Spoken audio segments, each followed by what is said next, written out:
Share ko naman sa inyo kung paano gawin ang ating RDL, good for our legs, sa ating hamstrings, at ganoon na rin sa ating glutes.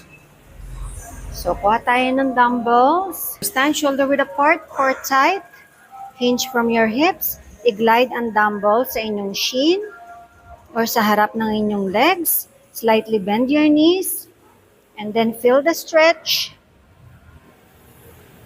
When you go up, kunin lahat ng weight from your heels. Press ang weight lahat sa heels. Don't go all the way up para hindi mawala yung tension.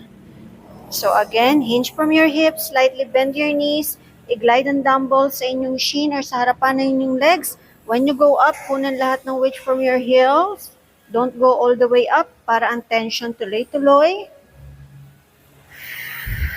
Let's do this for 12 repetitions.